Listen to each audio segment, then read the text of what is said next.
Every shot actually has 3 boxes, which is your think box, your play box, and your memory box. And we call that the performance routine.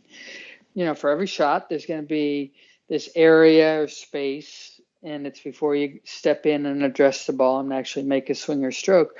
And we call that your think box. And the main skill with the think box is just simply make up your mind and make a decision. When you're clear about that, then you step into the play box. That's where we want to be an athlete. That time, that space is not a time of cognitive thinking. It's a space of being very engaged and present through your senses, but not going through a checklist in your head. Golf Smarter, number 717, is brought to you by Autoslash.com, the completely free service that saves users up to 30% on car rentals. So whether you're renting a car for business or pleasure, make sure you track it and save with Autoslash.com. Want to improve your consistency? Then do it on the course, not on the range. Featuring Lynn Marriott. This is Golf Smarter, sharing stories, tips, and insights from great golf minds to help you lower your score and raise your golf IQ. Here's your host, Fred Green. Welcome back to the Golf Smarter podcast, Lynn. Thanks, Fred. I'm glad to be here. I'm so glad that you are here. I've been talking about you and Pia for years. Ever since we did our first podcast together, probably back in 2006, I've been quoting you guys and your previous book, Practice with a Purpose. How many books do you guys have now? Well, actually, we've written 4 books, and our first book was Every Shot Must Have a Purpose, and then The Game Before the Game, and Play Your Best Golf Now, and then our most recent book is Be a Player. Right. So 4 books. Yeah. And so what's the difference between the books? What are you taking different approaches, or are you reiterating your points? Yeah, it's interesting because I think our first book, Every Shot Must Have a Purpose, has been the most popular in terms of, most copies sold and that kind of thing. And people still tell us that's their favorite book. And that was really like an overview of how we saw the game and how players could play better at the game, but it wasn't very strategic. And so our second book, The Game Before the Game, was at the time we were doing a lot of research and looking into better practice habits and better practice methodology and all that. So The Game Before the Game, we tried to make it very readable, but it was about practice. And now, practice has started to become a big topic in golf coaching, maybe the last 5 years. So, and then Play Your Best Golf Now was really a drill down even more strategic and tactical, if you will, like here are the skills and do these skills. And then with Be a Player, we really tried to take a kind of back up, and I like to say back up to maybe a wider view with more exercises, but more specifically, we wanted to emphasize is that most people need to learn to train to play better, and they need to train on the golf course. So that's what Be a Player about. And also Be a Player is mixed with a lot of stories about our past and kind of how we came to our thinking and the different influencers we had that influenced us with forming our ideas about Vision54. Yeah, I love that. I've been reading Be a Player, and I love the way you kind of mix up the instruction with great stories and introducing people and personalities that have influenced you. I thought that was a really nice touch on that. Oh, thank you. Thank you. And I wanted to ask you a couple things. And, God, we can talk about every single book, and we will talk about bits and pieces from each. But the idea and what attracts me to Vision54 and what you guys are doing is the idea of not being so focused on just ball striking on the golf course, where just ball striking on the range. It's not just ball striking, but it's playing golf. And I think we're missing a lot of that. I keep referring to the myth of consistency. And people saying, Right. people saying, "Oh, I just want to be consistent." Well, what did you shoot last week? I shot a 90. Oh, yeah. Yeah, it was 45, 45. You're consistent. What's the conversation here? And if you watch Right. the guys in the tour, well, are they really consistent? But how is it possible to be consistent when you practice on the driving range or hitting off a mat or even off a grass, but it's the same lie with the same club? When you go on the golf course, you got 14 different clubs. You have a different lie every single time you hit the ball, no matter how many times you play that course. Well, of course you're going to be inconsistent. It's not about that. Right. Well, I think, if you just look at, we sometimes break it down to this inconsistency or variability, as we also call it. I mean, it's certainly with the golf course, because every golf hole is different. The weather conditions are different. The grass conditions are even different sometimes from hole to hole on certain golf courses. So all the external conditions are extremely variable. And as you just said, like the range is never going to simulate those variable conditions. But I think another piece that a lot of people don't realize is that your internal conditions are variable. Oh. You're talking about being out there on a golf course upwards of, well, God forbid, 6 hours, but, 3, 4 hours, 5 hours, whatever. And you're a different person from when you started the round, when you finished the round. So you've got to actually realize that those conditions inside you are just as inconsistent or variable as the external ones. And it's that awareness of the variability and then actually training skills to what we call being a master of variability. So, yep. I like that. Yeah. The variability, that's a much better, much kinder word than consistency. Well, maybe, but I think it's just, it's just the reality of things, and people don't realize that they're, that still today, every golf school we do, we ask them what their biggest wish, is for the 3 days with us. And, we'll always get one or two people say, oh, I just want to be more consistent. And then the other people say, I want to hit it farther. Right. And I want to make more putts. Right. We've already written the lyrics to that song of what do you want to get out of this school? Everybody can repeat it, right? I want to be more consistent. I want more distance, and I need to sink more putts. Right. Yeah. Yeah. Let's break down Vision 54. It's not just a name of a school. You guys really have thought this out. Share that with me on where Vision 54 comes from. I think, when you speak to Pia, she can speak about the genesis of it, because it really started in Sweden in 1991 when she was the national team coach for the Swedish women's team. She can speak to that at another time. But with us, we actually, when we started our company, we called it Coaching for the Future. And that was 22 years ago. And we were just really interested in how could we provide coaching that was unique and different, but really applicable for people to actually play better golf. And so we said, hey, it needs to be coaching that's, coaching people towards their future.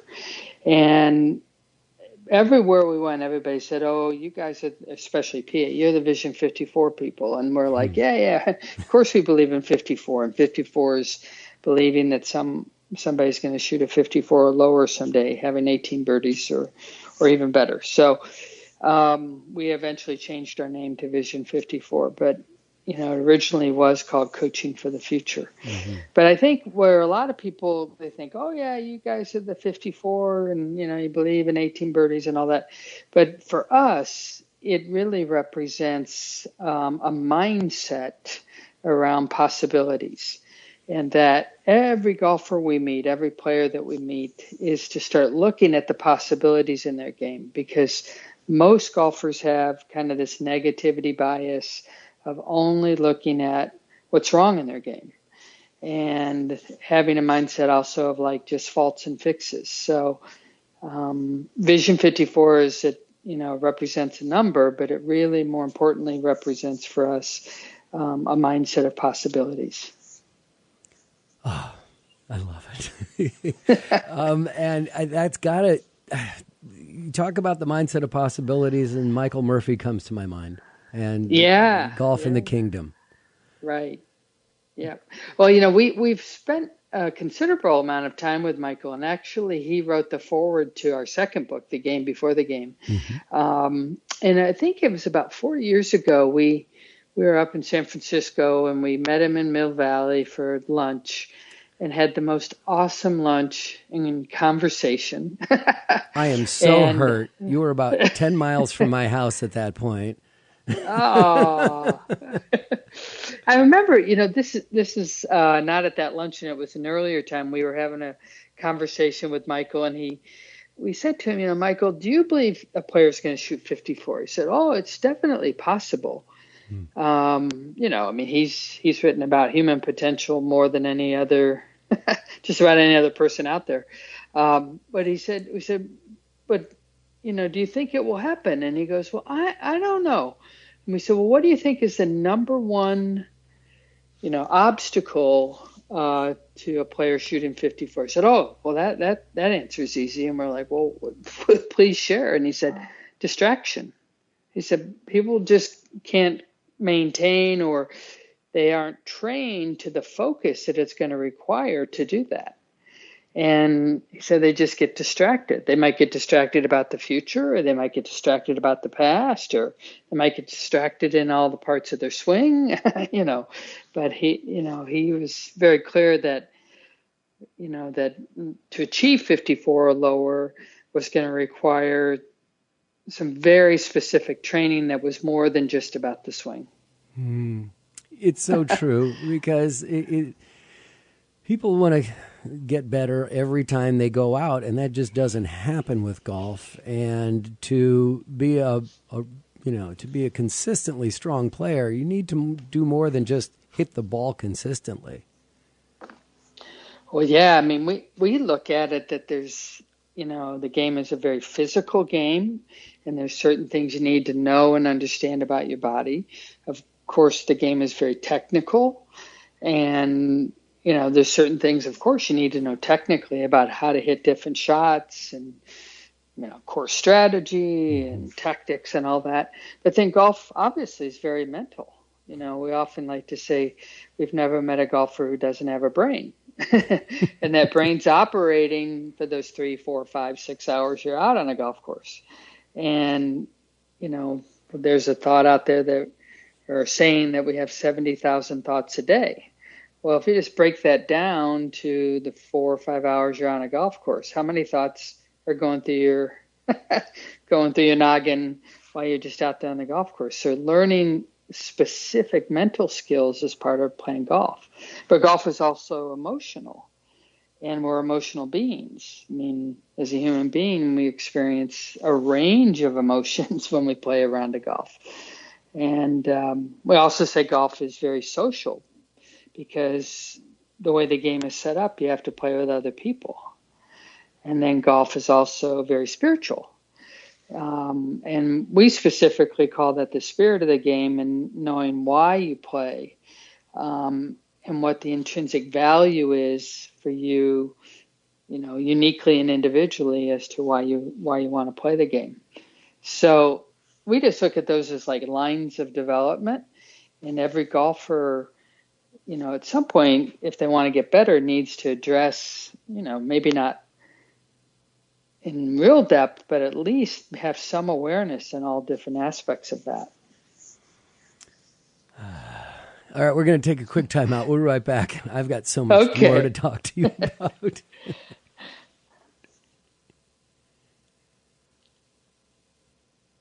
So as you were talking about being the mental game, I wrote down, well, what about emotional?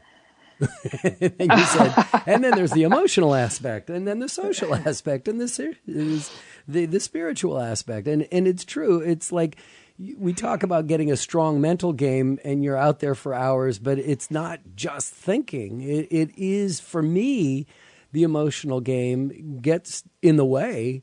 And I'm not unique about this, but I think like the one thing that can throw your game off all day is a 3-putt. because you drag that with you. I mean, you make a shot, it goes in the bunker. Hey, I hit the ball fine. It just didn't. The result was bad. But with like missing 3-foot putts for getting a 3-putt, stuff like that. That's the stuff that kind of bogs down in your head. Right. Well, we talk specifically with players about how your brain stores memories or creates memories, and that you need to actually learn a skill, with your post-shot reactions, and you need to learn a skill that's going to be productive. And of course, you're going to have 3 putts. I mean, God forbid, you might even have a 4 or 5 putt. Hey, knock it off. There's no 54 with 4 putts. That's true. But you might have to throw a few eagles in there. But it's, learning actually learning more about how the brain stores memories or creates memories, and then having training where you skillfully learn how to have more productive post-shot reactions. And that's clearly an emotional skill.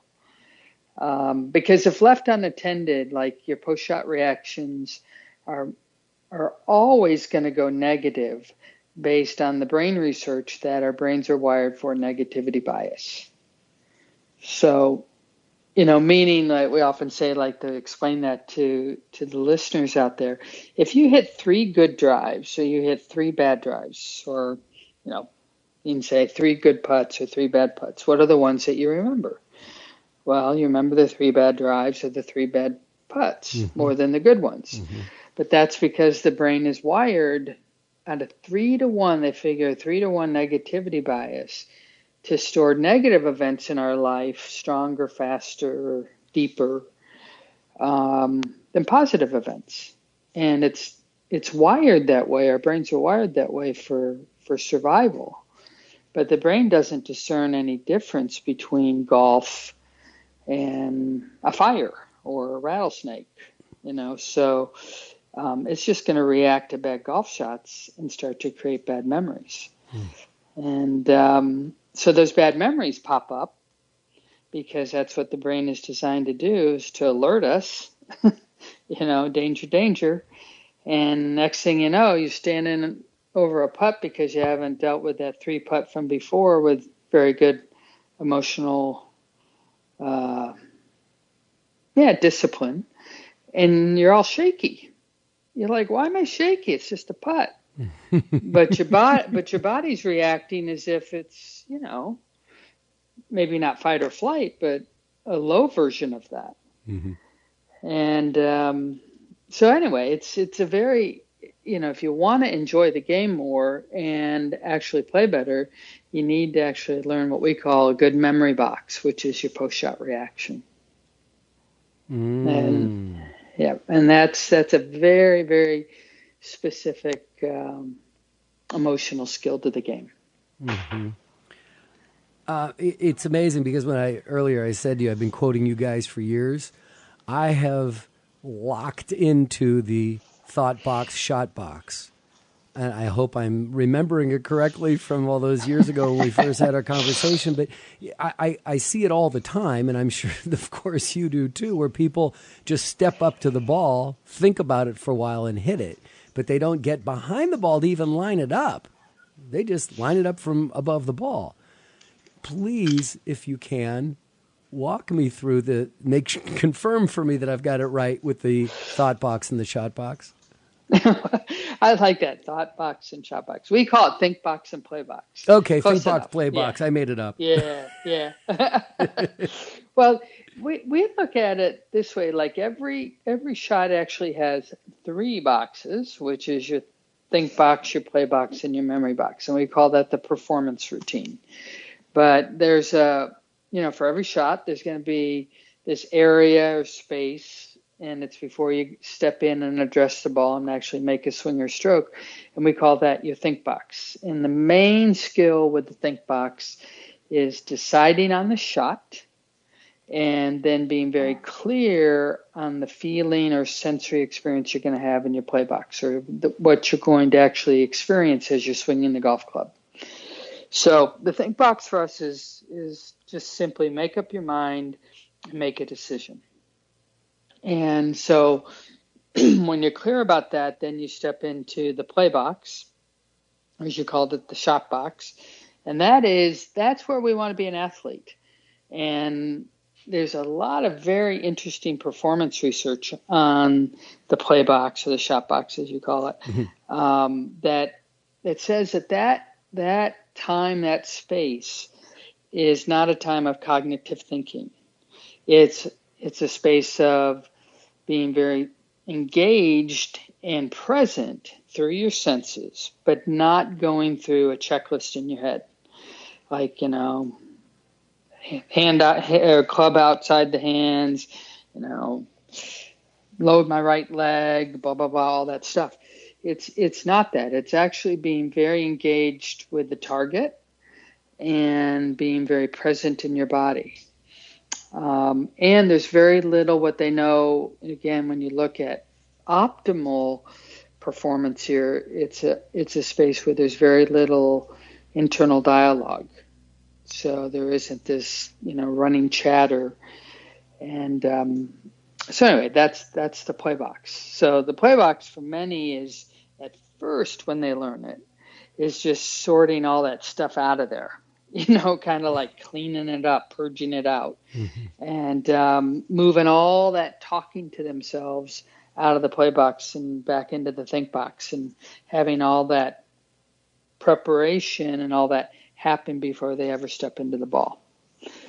And then, of course, like I just already spoke about, is the memory box, and that's as soon as the golf ball is headed to its destination, wherever that destination is. On the green, in the water, in the rough, in the fairway, whatever, that you're very aware and cognizant of how you want to emotionally react. And the way we look at it, again, just based on the brain research, that there's two productive reactions, either neutral or factual, or very positive in terms of wanting to store it and have a memory that you want to remember. So those are the three: the think box, the play box, and the memory box. And we call that the performance routine. And every shot has those three distinct skills. Mm-hmm. Yeah. And they are so valuable and so helpful. I can't tell you how many times I've repeated it. It's amazing to me, even though I've made my own name up for it. I think I got the right concept down, which is all that matters. Yeah, exactly. And you can call them circles. You don't have to call them boxes. Oh, no, we have to call them boxes. How fun. Yeah. And what is it about, why are you saying be a player? What do you mean by be a player? Well, I think for us, as we were looking at what we were doing and all the people that kept, continue to come to our golf schools and look to Vision54 for coaching, is that's what they want to do. They want to be a player, and they don't want to just keep preparing to be a player. And I think, for us, being a player is about being present and being in that space on the golf course. So I just think that so much golf instruction, this is not a knock on it because it's part of becoming a player, but so many people are just still caught up in learning a swing and not actually learning the skills that are needed on the golf course. So that's really the whole crux, if you will, of being a player, is that, that's what people take instruction or receive instruction and coaching. It's because they actually want to play better golf on the golf course, we think. That's ultimately what the goal is, and to enjoy it more. Okay. So actually, then what are those skills that are needed to be a player? Yeah. And we get a lot of tour pros that were a player. Then they went in search of a good swing. Mm-mm. Or a better swing, and they seek us out because they're like, I just really need help with how to be a player again. Yeah. Interesting. So anyway. Yeah. Let me take another break here. This episode of the Golf Smarter podcast is brought to you by Autoslash.com. And not sure if I mentioned this, but I've been traveling most of November in Mexico and Argentina, two very different adventures. And each time I was around a lot of U.S. travelers and asked them if, once they've secured a rental car for their trips, if they ever double check at any point before they depart to see if they might be able to save money on the rental and use that extra cash for their vacations. Not one person admitted that they do, and every one of them was even surprised that was even possible. Well, that's why you need to know about Autoslash.com. Autoslash is not a car rental company, but it's a booking agency that's developed code that consistently monitors every rental company, so when the rates change, and they change frequently, you save. The average user of Autoslash saves 30%. Not that I want to admit it being average, but that's how much I saved the last time I rented a car. And I used Autoslash. Now, over the year, we've heard from Autoslash CEO Jonathan Weinberg on the features and benefits of Autoslash. But now, he's going to give us a glimpse into their future. We're also now looking very closely at the hotel space. We recently released an enhancement to our site where if you book a car rental with us, you can also get a deeply discounted rate on hotel. But we're looking to expand that significantly. We believe that there's a big opportunity for customers who are booking hotels to book refundable hotel deals, and for us to be able to track the price of those deals over time. And just like with car, if the price on those hotels drops, it's an opportunity to basically rebook at a lower rate. So we think we can save customers just as much as we are on car on their hotel stays, which could be quite significant given that hotel prices tend to be even higher than cars. So we really want to be able to save people money across the whole travel spectrum. That's Autoslash, Autoslash, Autoslash.com for your next car rental. Lynn, yeah, when you're talking about this in search of becoming a better player, the performance routine, is there and I'm not asking you to criticize what other instructors are doing. Please never think that I'm doing that. But it seems to me that there's a lot of instructors that it's more important to get that hour booked, your billable hours throughout the day. And so it's a lot of emphasis on mechanics. And what I'm hearing from you is there's so much more to becoming a better golfer than just hitting a golf ball. Right. Well, there is. And I think, we're seeing a bit of a shift, that a lot of teachers realize that they actually want to become more of a coach. And, but I mean, there's still the prevailing model out there of golf instruction is, golf teaching. Yeah. And, but we think there's oh my God, there's such incredible opportunity for both the consumer and the coach for there to be so much more coaching that actually happens on the golf course. And if you just think about it logically, that's where the coaching should happen, is, in the field of play. And that, soccer coach shows up on the soccer field and the hockey coach shows up on the ice rink. But the rules in golf prevent you from having a coach. Well, on the course, you're actually playing. But Yeah. when you're actually training to become a better player, you should actually have coaching that's happening on the golf course. And it should be more than just strategic, tee the ball up over here because there's a certain dog leg, or, you don't want to short side yourself and this would be a better place to hit the green. That's all very important, but that's more like tactical skills in terms of how to play the course or how the course is, set up. Well, we just have found, and it's just been incredible, when people get actual hands-on, real-time coaching as to, okay, how was the decision? Did you commit to the decision? How was the focus? Did you actually stay focused for the whole play box? Okay, wait a minute. How was that post-shot reaction? Or, okay, now let's talk about all that downtime between shots. What are you doing with all that time between shots? And actually getting very active coaching with that.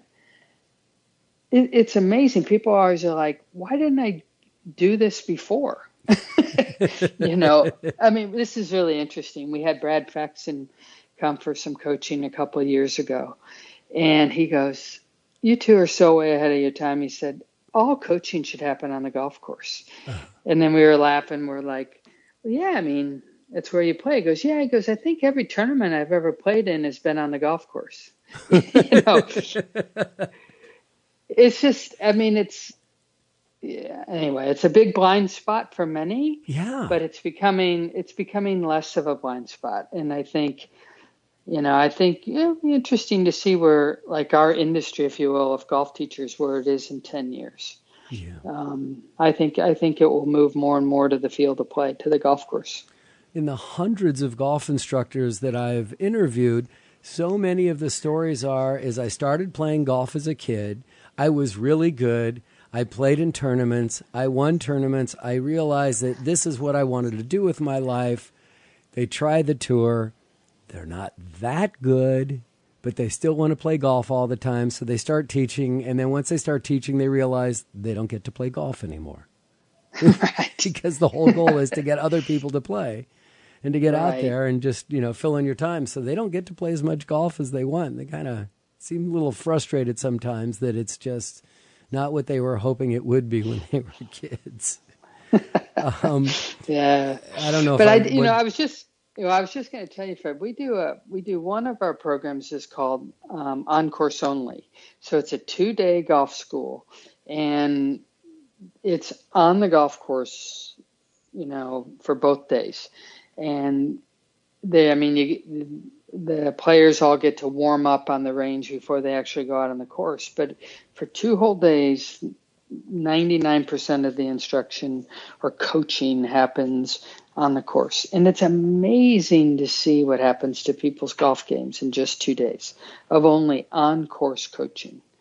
So anyway, I just think that's, when you go back to a question you asked me earlier, when we wrote Be a Player, what we said is that we hope that if we could put exercises at the end of every chapter and players could just read the book and then go out and do these exercises on their course, they could do it on a Saturday round, even when they're playing with the other guys. The other guys don't need to know the exercises they're doing. They're going to get better because, again, just doing things that actually are part of playing golf on the golf course, and again, having very specific coaching with that, people are going to get better and they're going to enjoy it more. So anyway, I just wanted to say that because it was really unique when we first started the On-Course Only program. It was like, people go, really? I mean, like, I'm only going to be on the golf course with you? And we're like, yeah. So. Well, then if you can, I think this is such a great piece of advice. Could you please share with us some exercises and or tips on how to coach ourselves out on the golf course? What are we missing? What should we be looking towards? Yeah, so I'll just give you a couple of examples on things we've already talked about. Sure. But one would be to go out on the golf course and explore how you make your decisions. So, some people are going to want to be more like a Jordan Spieth, where they want to say their decisions out loud or talk out loud before they head into the shot. So it would be to try that out. Some people are going to make better decisions if they have higher adrenaline before they get into the shot. So we actually have them do jumping jacks, or if they're really fit, I make them do a couple burpees. But just to see if they have more adrenaline, is their decision making more committed, and are they clearer? So that would be just like 2 examples of think box exercises that you might do on the course. Mm-hmm. Oh, I was going to say the opposite of saying that talking about the shot out loud would be to be very internal and even closing your eyes in the think box and just feeling what it's going to be like to hit the shot you're about to step into. So that's kind of like a Jason Day. So those are 2 very opposite kinds of ways to prepare for the shot. So then heading into the play box would be to try so many different sensory focuses while you swing. So it could be feeling a low center of gravity for the whole swing, and you keep your attention there for the whole swing. Or visualizing the target or ball flight while you're making your swing. So that'd be a very visual focus during the swing. Or it could be, can I keep my grip pressure constant? A constant pressure for the whole swing. So those would be just like 3 different, but there's millions of different play box awarenesses players could try out. And then just see what connects with you, and obviously then, creates a better result. And then with memory box is, again, we just see having people try out, can they just be factual or neutral for every shot? Again, it's just being able to kick it into that kind of factual. So it'd be like after that dreaded 3-putt you spoke about earlier, is you would just say, isn't that interesting? I just made 3 putts. So you would do it, you would say it out loud, and you would say it in a very monotone, non-emotional voice, and just see what that's like. Or for many, they've never learned how to actually, what we say, take in or celebrate their good shots. So then trying out, do they like to do that more introvertedly, or does it fit them to do it more extrovertedly? So those would just be like some examples of just, again, what we've talked about with Think Box, Play Box, Memory Box, of exercises you could do on the course. But again, like I said, at the end of every chapter, and Be a Player, there's exercises for each of those different skills. But I'll just tell you, this was really fun. A couple of years ago, we were at Pia's home course in Sweden. And that day, it was a shotgun, and it was a full shotgun. And they were coming for a Vision54 on-course little experience. So they were all going to go out and play 18 holes. And they had 18 different exercises on each hole to try out. And there was no coaching that could happen because we couldn't do that with 140 players. But they just were going to have their own, go out. They weren't going to keep score. They were just going to have these different assignments on each hole. And it was amazing to see people come in. They did this in the pouring rain, pushing their clubs, push carts. They don't use golf carts, drivable golf carts over there in Sweden. And anyway, it was amazing. People came in, and the discoveries they made just by doing those 18-hole different explorations. And we realized, again, that if people just did this, again, just did these exercises, tried out these different awarenesses on the golf course, we know that their golf games get better. Yep. So that little exercise that we did at Torkoff's Golf Club, that's also in our book, Be a Player. Excellent. It's at the end. Yeah. Excellent. Well, let's make sure everyone remembers the name of all 4 books, the last one being Be a Player. There's Play Your Best Golf Now, Game Before the Game, Every Shot Must Have a Purpose.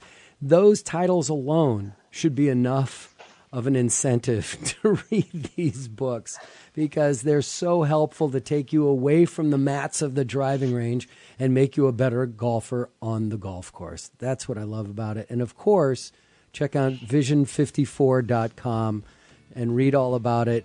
Sign up for the schools. You won't find much better out there than these 2 superstars, Lynn Marriott, Pia Nilsson. Lynn, it's great to talk to you again. I really appreciate you sharing your time. Oh, thank you, Fred, and thanks for having me. Okay, this is it. This is your last week where you have a chance to register to win the all-access pass to the Gravity Golf Challenge, courtesy of Danny and David Lee at gravitygolf.com. The all-access pass includes all 3 stages featuring 48 progressive lessons that are valued at $500. Enter as often as you like because we accept every entry.